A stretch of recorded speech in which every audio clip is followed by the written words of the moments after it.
FBI is looking into it. It's not a threat, but nothing's happening. We're not taking any measures to take them out of the sky. What percent would you put on it that it is a foreign drone? 25% of Gen Z brought their parent to the interview.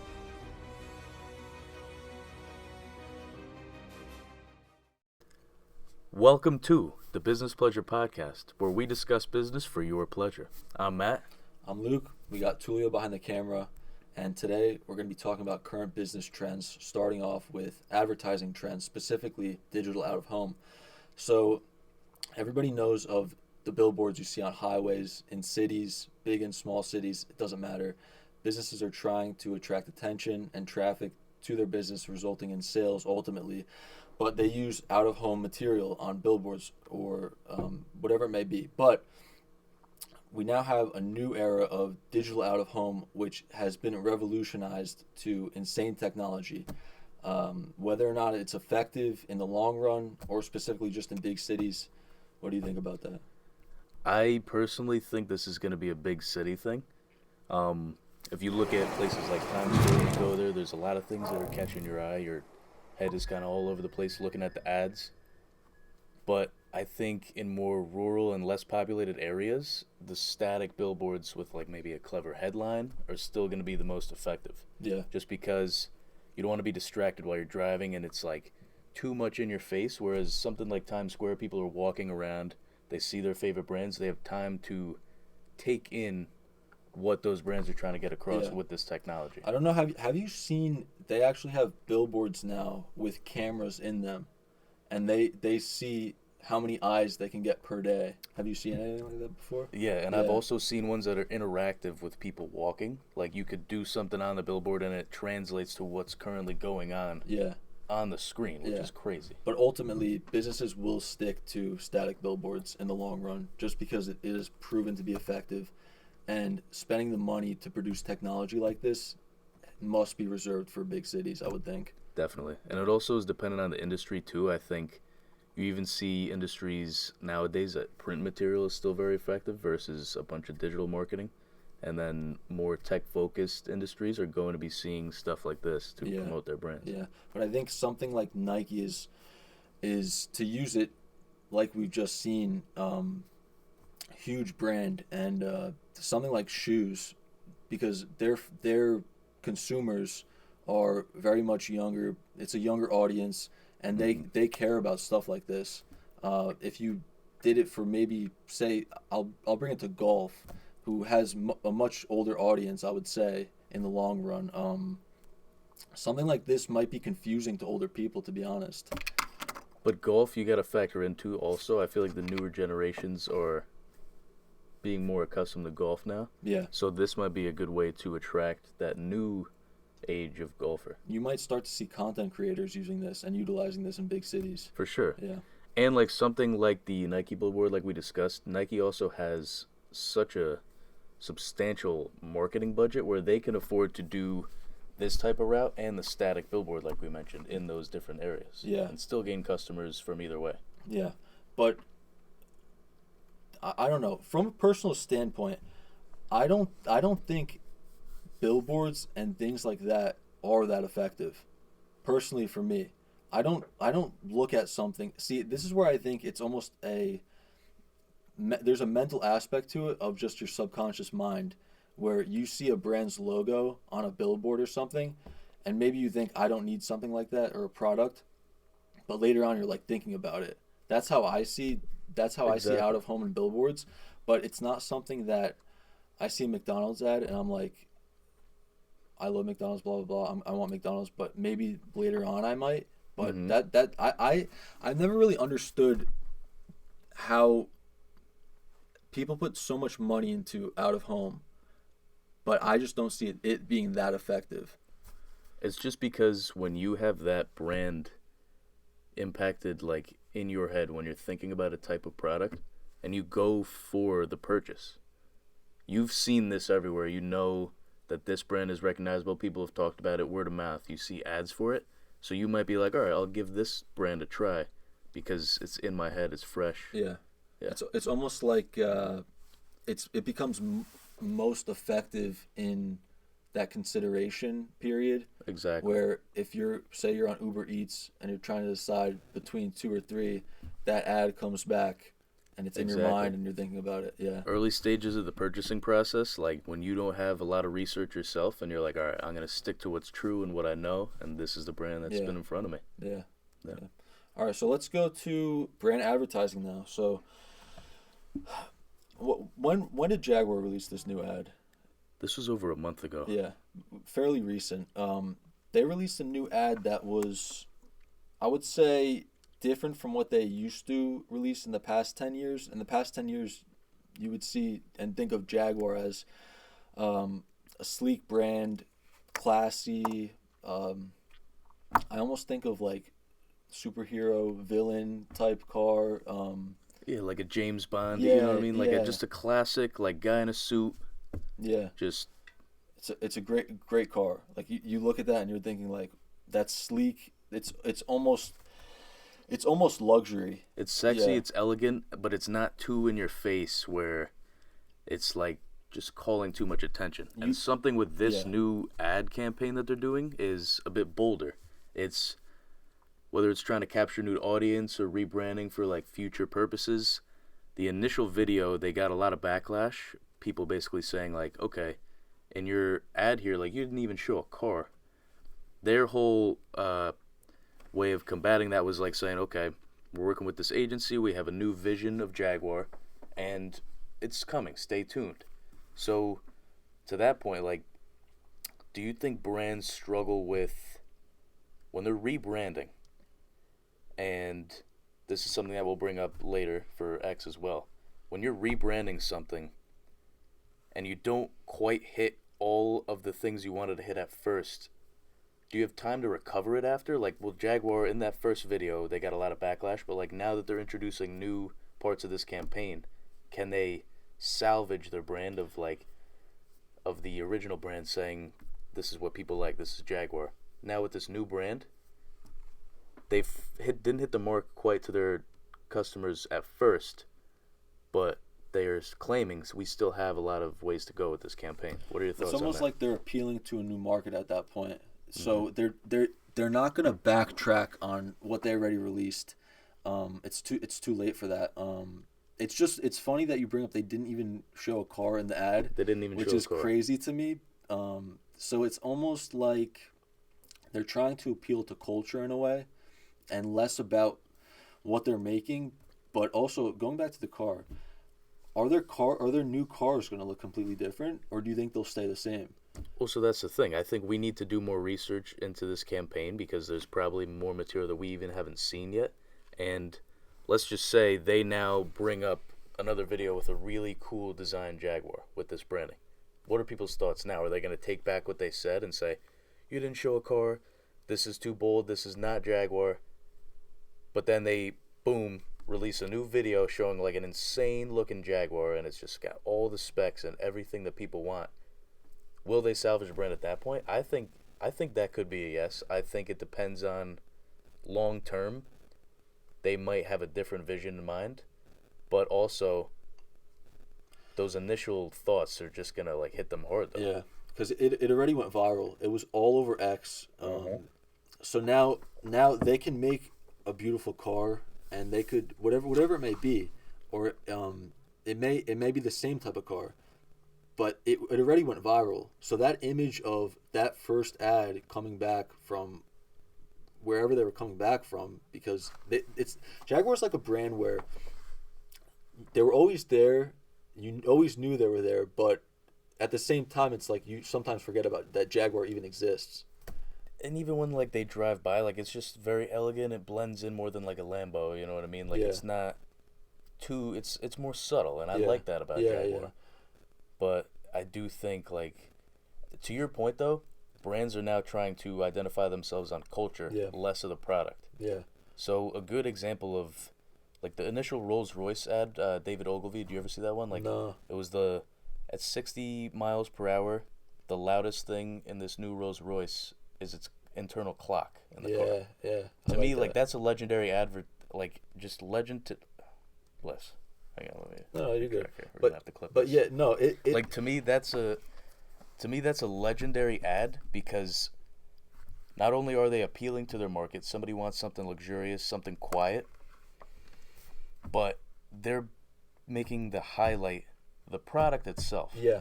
They're not trying to do anything like culture based for the brand. They're just saying, here's what we offer, this is what you like about it, and here's a creative way we showed you. Yeah, but it's funny because now you're bringing. So their old audience was probably classier people. Maybe I'm not too familiar with how much their cars cost, but I would think higher income people. I'm not sure about Jaguar. Talking about Jaguar. Yeah, Jaguar. But and now you're almost bringing two audiences together. From their ad, it seems like it's more like the colors. Let's just talk about the colors. They're all in the ad. It was all out there. Colors that you usually wouldn't see in an ad, all in one place, compared to just like luxury, elegant. An ad, I would say that it's elegant. So you're it's almost like polar opposites. And next few months, next few years, you're gonna see the repercussions of it, the consequences of it, whether good or bad, if it's gonna pay off. And personally, I don't know if it's gonna. And so to your point too, it's like, who are they targeting here? Like the colors, the voice of this video. In my mind, I think that's more targeted towards like new age, Gen Z, like fresh mind, new perspective stuff.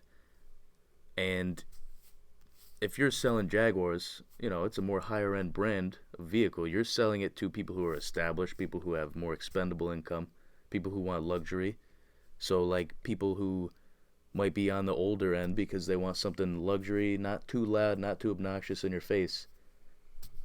Where does that sit? Like, how does that blend with each other?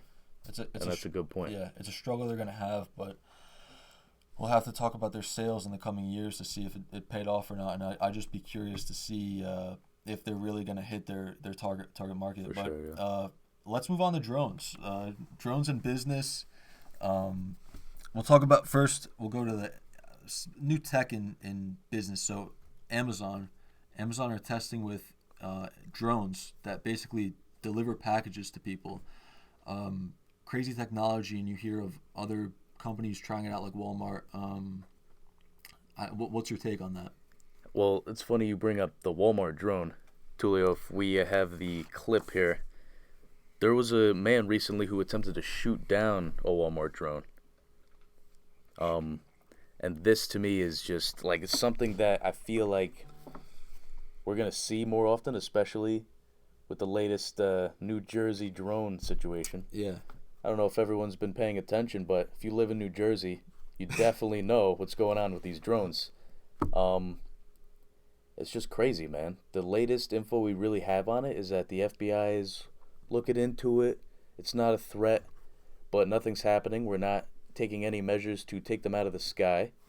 People are starting to claim that they're going to take their own measures to take them out of the sky. Actually, in New Jersey recently, there was somebody who shot a couple rounds at this drone. And he's, who knows, probably well over 600 feet away from this thing. And now you have rounds falling from the sky. These could hit people.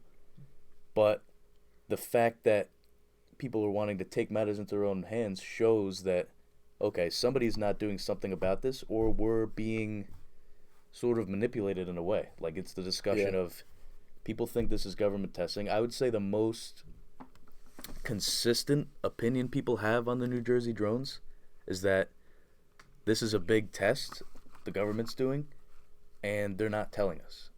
My opinion, a strong government would say, hey, we're testing this out. You have no reason to fear or anything. Just don't pay any mind to it. You're safe and you're in good hands, and we're doing a test. Yeah. If this is a government thing. Yeah. If it's not, that also raises concern of, well, if this isn't a government test and we have no clue what's going on here, why are we letting these things just move around in the sky? Do they have any sort of like chemical warfare materials on them? Do they have weapons? Are they man-operated? People don't even know if they're man-operated. Yeah. And pilots have been saying, like, this looks like something that could be a man-operated aircraft. Yeah. So, yeah, I can't do anything but laugh when I read about this, because it's like I'm so invested in the New Jersey drones. But just like everybody else, I'm so just curious and fascinated as to what's going to happen with this. Yeah, I mean, I'd argue that first and foremost, people just want transparency from the government, and I don't think that's a lot to ask for. To your point about government testing, I, you could argue that that's probably the most likely case in this. But at the same time, they're making FBI hotlines for you to call if you see a drone in New Jersey.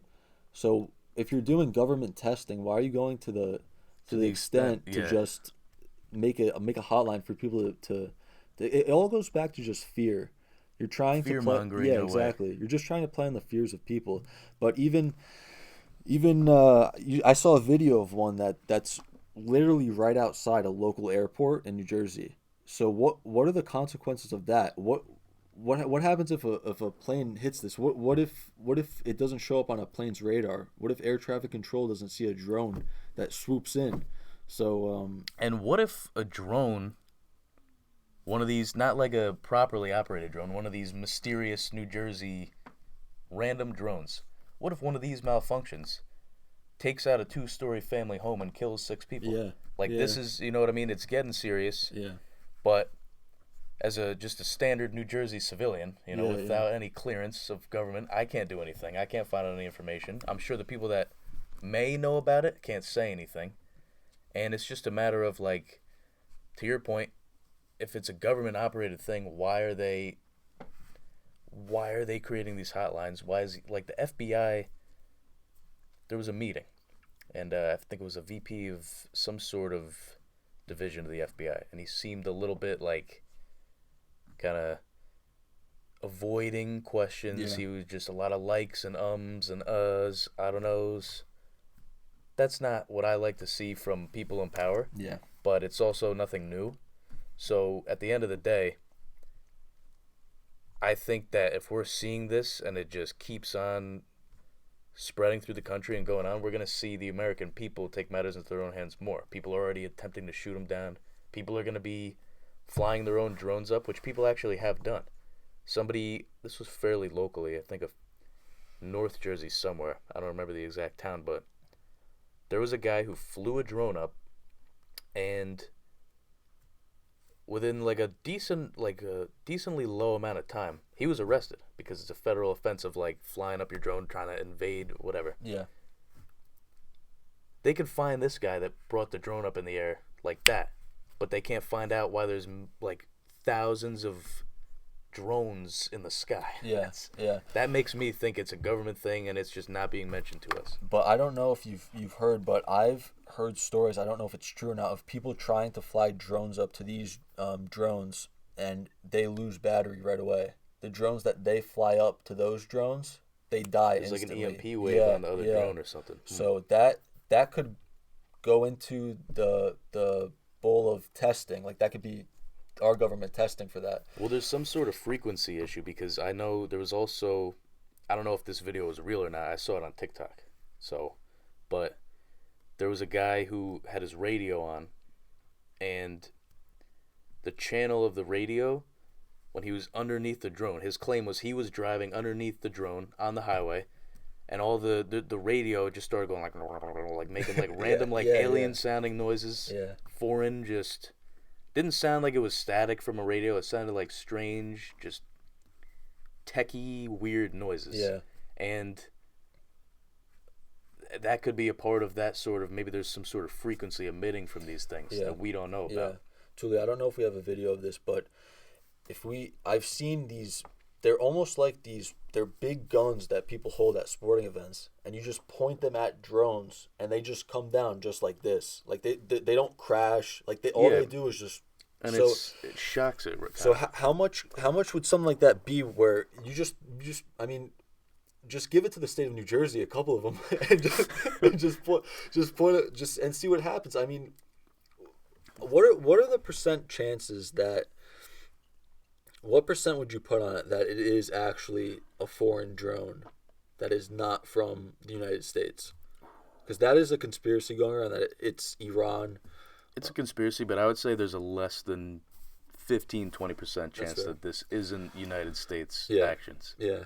because there's so much going on and things can circulate the internet so fast that if this was a true threat, at least I would hope as an American citizen that one of these was taken down and inspected within the first minutes of it being spotted. Yeah. Like we talk about the fact that these have been up for days, like even that balloon, the whole Yeah. Chinese balloon taking pictures, that was something that made it far across the country, and Yeah. it took a while before it was taken down from the sky. That's why I don't know. That's why I agree with you because they've probably learned from the Chinese balloon that, I mean, come on, like you have to do something. It's a security risk, but I think that yeah, probably 15-20% that it might be a foreign drone, but at the same time, if going back to the point, just be honest. If it's their drone, just be honest. But what could they possibly be? What's the advantage of them hiding it from the American people? Unless it's technology they just don't want getting out to other countries. Or it's something that puts us at risk somehow. True. That's another factor. Like I said, a strong government, in my eyes, would say, we're doing this test with a new type of technology. You're safe. You're going to see these things. Pay no mind to it. Go about your day. And we'll let you know the series and the sequence of when this testing is going to be done. You're going to see them in these areas.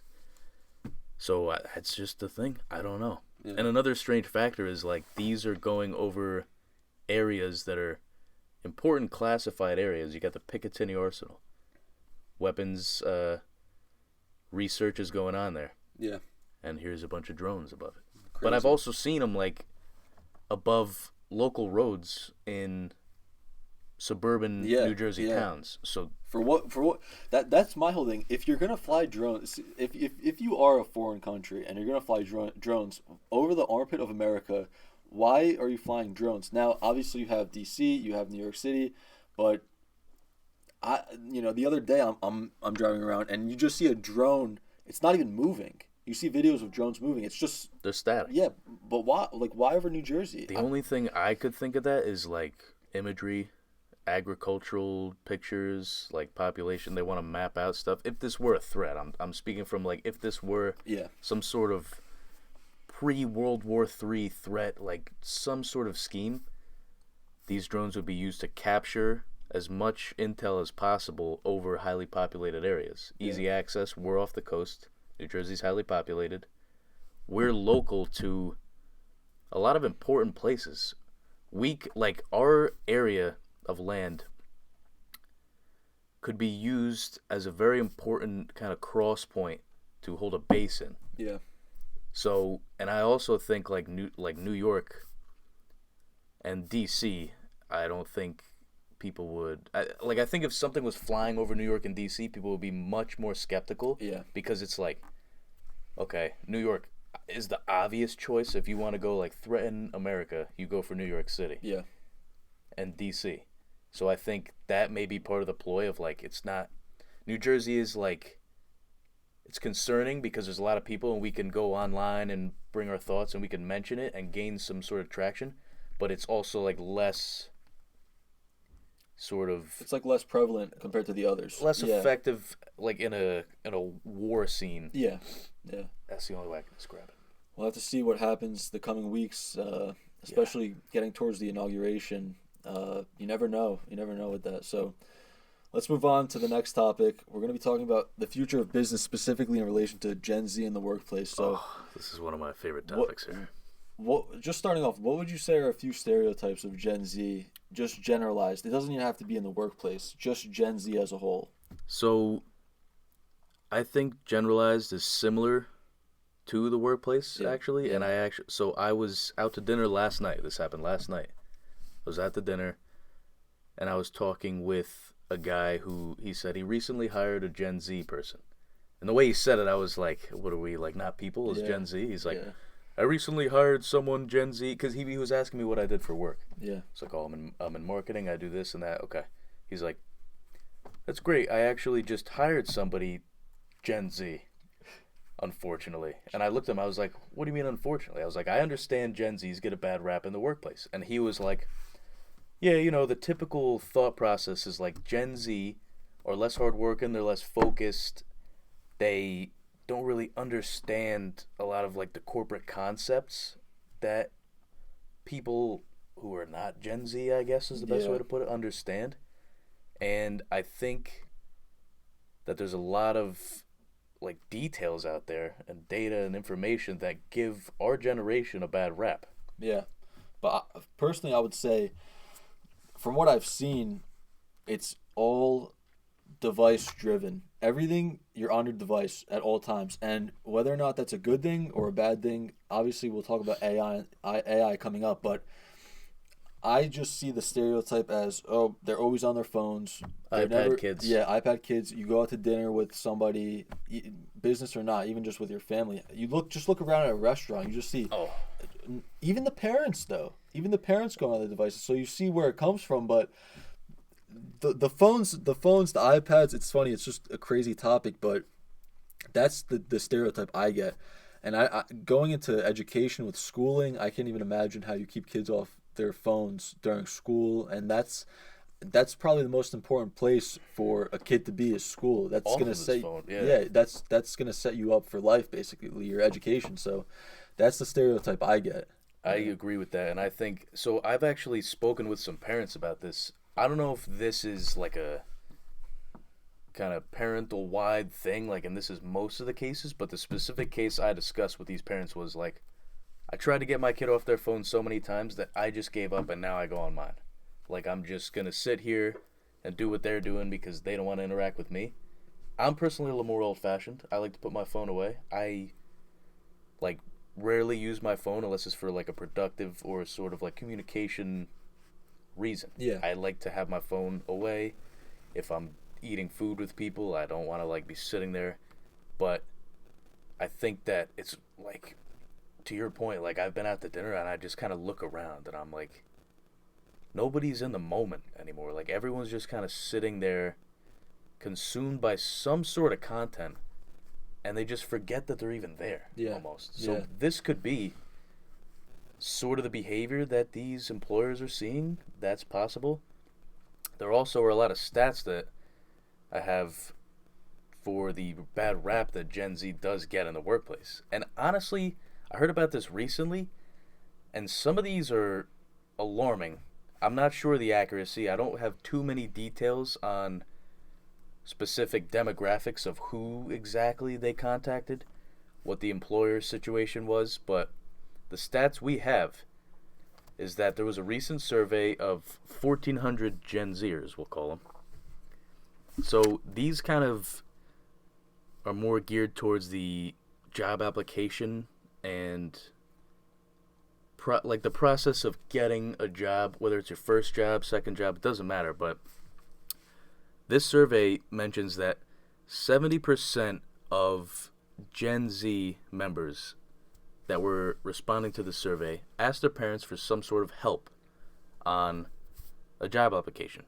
Now, whether that help was like framing themselves and marketing themselves to that business, I don't know. But Yeah. that's kind of alarming in my opinion because I feel like when you're at the stage of trying to get a full-time job and you need to get yourself out there and meet people to get connections and meet the people in the organization you're trying to get to, like you need to be able to be self-reliant and self-motivated to get that done. It's your future. You have to grab the reins if it's your future. You can't You be do- going to mommy and daddy about your job and it would be interesting to see how many kids that are straight out of college are just going to say what their parents go into. Like what out of that 70% are doing what their parents did, and maybe that's that form of assistance.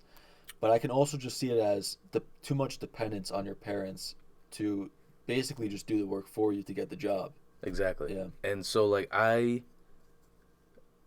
from a Gen Z perspective, it's like certain things in our generation are much harder to do than previous generations. Get a house, get married, have a family. Yeah. Like these things are even rent, like the income to expense ratio is just not there anymore that people used to see. Yeah. That's things where I feel like our generation struggles with, but a good way to combat this obviously is raising your income, getting a job, 83% of Gen Z people who got a job gave credit to their parents.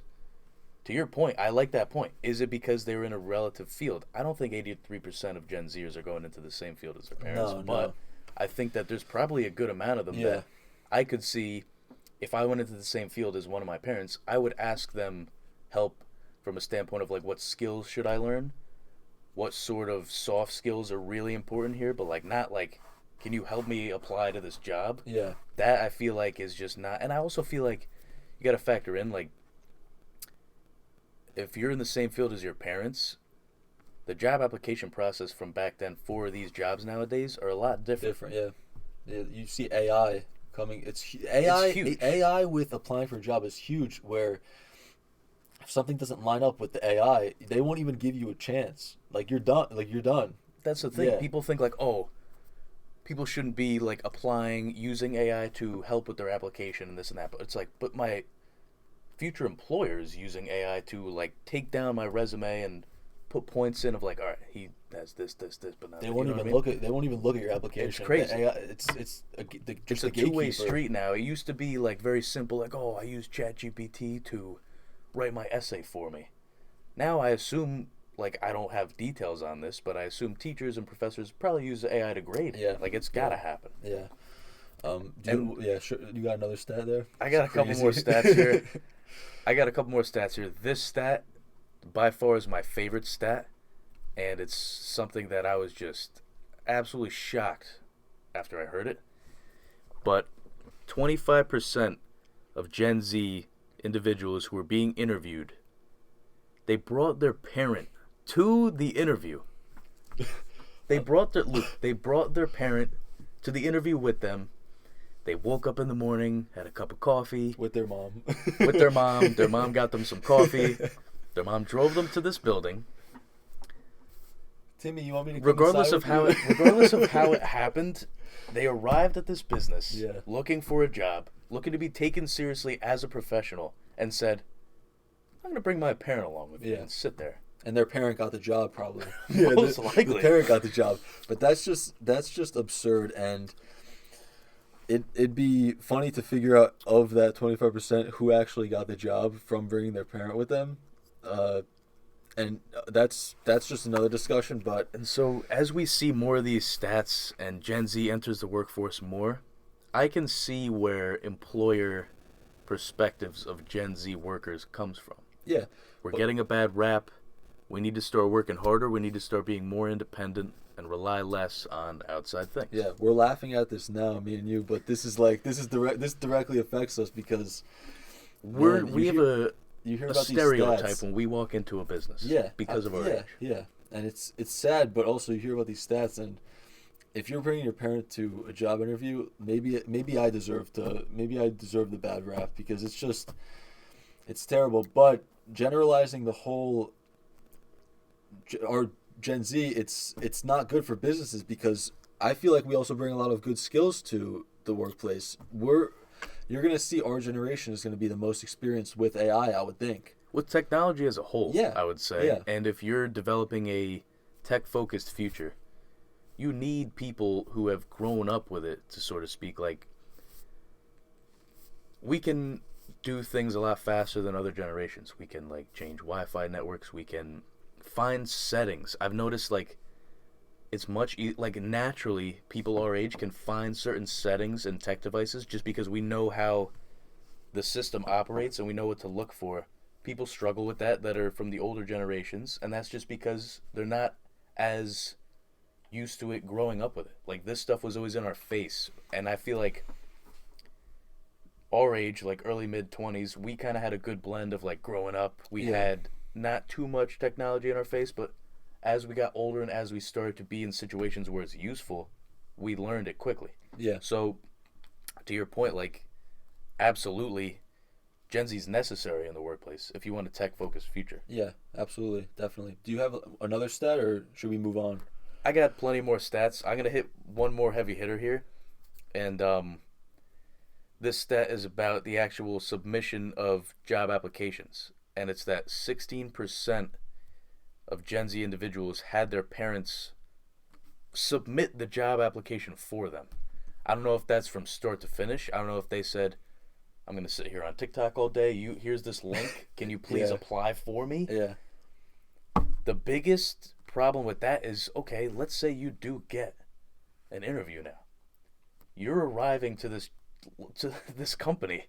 You didn't submit your job application. They're going to ask you a question. Oh, what about this experience? That's why your mom's there. Um, That's why your mom and dad. that's maybe why they have to bring their parents Yeah, with them. because That's a great they point. didn't submit the application. The parents did. That's wild. All right, so we talked a little bit about AI. So, from a personal standpoint, AI has shaped the future of business to insane lengths. So, just from day-to-day activities, from a personal standpoint, marketing, copyright, things of that nature, it's really just learning prompts. And obviously, it's not just putting in a simple prompt.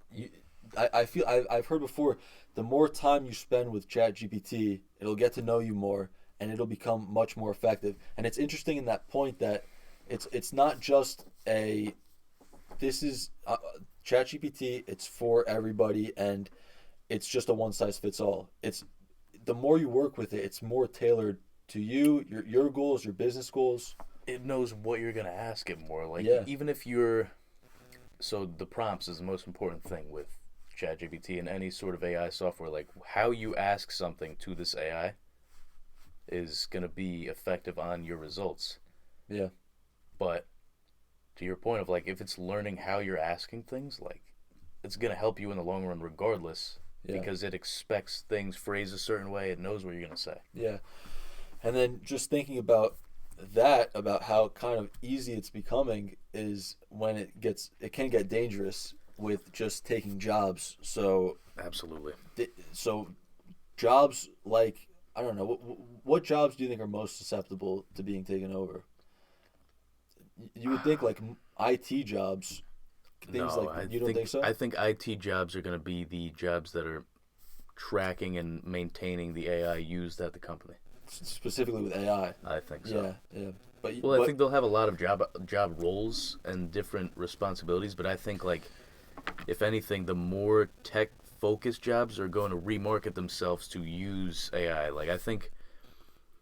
But you don't think if you're a business and you have, say you have somebody specifically who works in IT, and then you just have ChatGPT who can help solve your business problems. Anything, I would say anything technical. You don't think that would help and that might remove that job? It depends on what their responsibility is, because you got to factor in, like, a lot of the IT jobs are maintaining some sort of security measures for the business. No one's going to allow AI to just, here, AI, handle my security measures. They will, but, like, not to, like, a complete extent.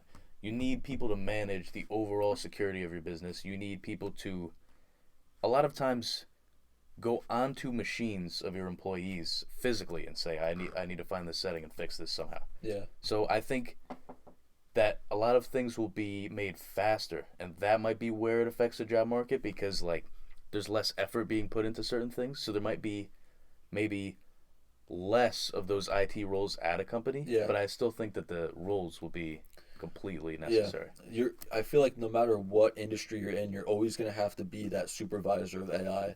It's like you could give again, personally, if I give a prompt to ChatGPT, it's like it can do 80% of the work, but I'm always going to have to refine it at the end of the day. It's never going to give me a prompt that's perfect, a response that's perfect. You're always going to have to add a little bit of that human touch to it, and that's going to become increasingly important. But if you want to go be a barber, if you want to go be a masseuse, anything like that, I would say you're safe. I would never let a robot cut my hair, ever. Ever. Or massage. Yeah, It'd be weird having, like, a robot giving you a massage. That'd be strange. Yeah. So, specifically talking about ChatGPT, OpenAI was testing a new O1 variant that they're going to implement sometime. I don't know when. But this software attempted to escape itself from its constraints of its security measures. Yeah. So, from what I read, the prompt was do this task, do like everything necessary to complete your mission. That's how it was phrased. It was like, you are a blank, you need to do blank. Do everything necessary in your power to complete your mission. Yeah. So it's kind of And going back to like that admin. Like exactly. who's the admin and who's letting that that almost seems like something that is so basic. You would think that the AI would not be able to do that. So that's the thing. Yeah. It did try to do that. Yeah. And it tried to escape the security measures of what held it within itself, I Yeah. guess is a good way to put it. Like, the AI tried to just totally rework the system, restructure itself to escape and complete the mission. Yeah. Does this raise concern for AI and machine learning technology trying to scheme and outsmart humans? Absolutely, I because think it does. who's making AI and whoever is in control, like that admin, they need to use AI for good. If you're using AI for bad, it can get ugly so fast. You know, we talked about drones a little bit, but technology as a whole, it has to be in the hands of people who genuinely want to do good for society. And if that's not the case, it could I mean, it'll be a movie at this point of just robots versus Robot. humans. Will Smith's gonna show up Yeah. out of nowhere. Yeah, but it needs to be in the hands of people who care. And then from a government aspect, regulations on AI, regulations on what these tech companies can do. You could even go into privacy with like Meta, X. All of these things need to be considered, or it's going to be us who are going to be harmed in the long run. Agreed. Yeah. So let's go to remote work now. So I got a chart about promotions, and people are scared that, well, remote work as a whole, I feel like ever since COVID, it's been a boom. People have been wanting to work from home, and I think it's just from COVID, it's just you're comfortable with it. You've grown comfortable, and that's the new norm. Remote work is the new norm.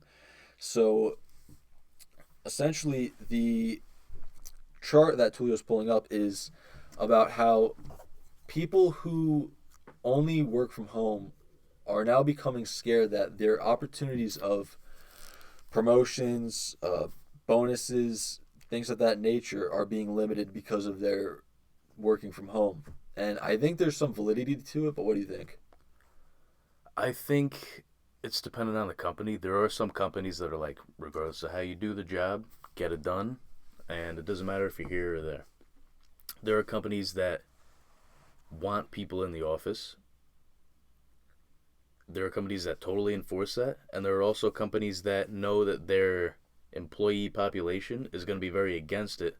So that could be their way of sort of trying to bring back people into the physical office, because they're saying, okay, this person's putting more effort into our vision of how we want the company. We see that, and we think you're more effective in the office. That's our beliefs. It's our company. This is what we want. Yeah. And the people that kind of go against that grain in that situation, maybe they work really hard from home, but they're not following that vision of the company. So that could be a problem. I think that if you're working from home, it's not the same as if you're at the office. And for many factors, but I think just working from home, I mean, there's more temptation to not do work. That's I mean, because you're not in that environment. You're in your cozy space. Yeah, yeah. It's like people are getting on Zoom calls, beds in the background, bed's not even made. Like you got the business up top, casual at the bottom. Yeah. Suit jacket in the boxers, yeah, you know? Yeah. Yeah. So I think I'm not. I don't really have sympathy for if you're fully remote from home. Let's just say you have the choice whether you want to come in or you want to work from home.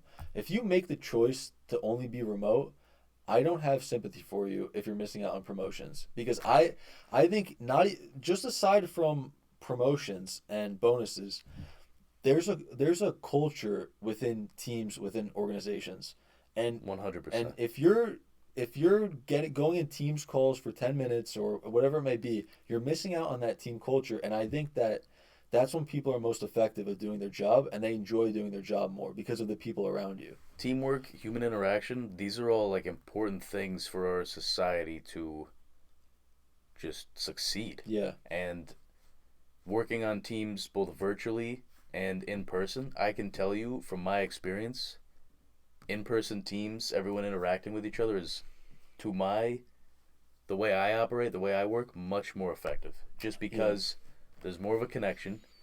I feel more responsible for something. And it's like I'm present. I'm there. I'm working on it. I'm not like click of a button, I'm logged off, none of it matters, you know what I mean? Like it's you're in the face of adversity with your team and you see everyone around you and they're all working hard. You feel more responsible. Yeah. And it also it's just, in my opinion, like more effective in general to be in an office setting.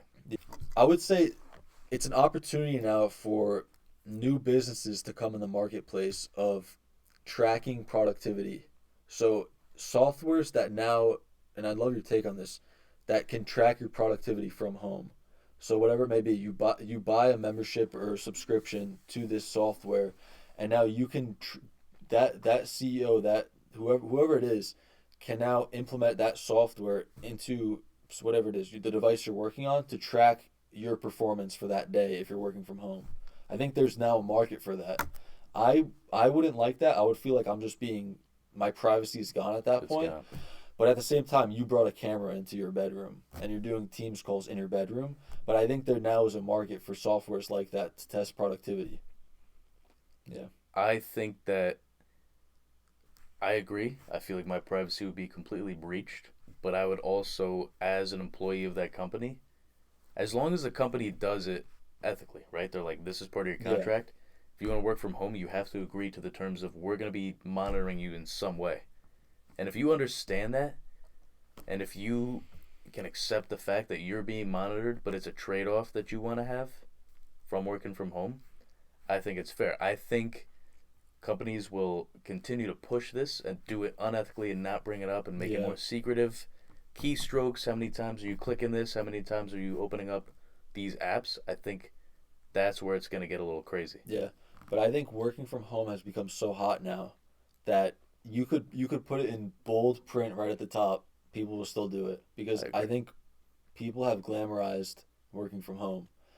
I don't like it. I don't see the point of it. I understand it though. You can go take a 2-hour lunch break. You can play video games while nobody's paying attention, but it's not effective for the company. And if you are trying to go up that corporate ladder, it won't work. It won't work. I agree. Yeah. Thanks for watching the Business Pleasure Podcast. Stay tuned for more episodes in the future. And let us know if you have any recommendations on topics you would like us to discuss.